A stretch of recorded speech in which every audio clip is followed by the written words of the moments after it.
Hello, in front of me I've got Glorious Forge Vidar. In this video I'll show you how to connect it to PC.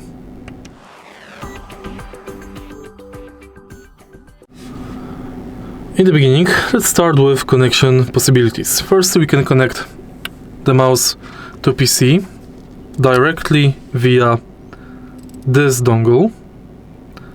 But next, we can connect dongle to adapter and then connect the USB cable to adapter, thanks to which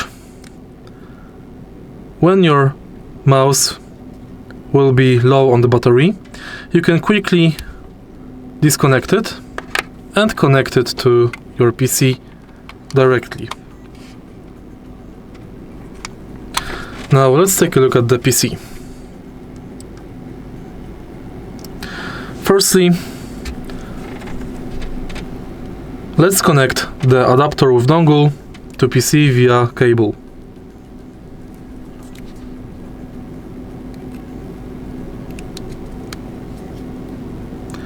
Now, let's turn on the mouse, and it's done.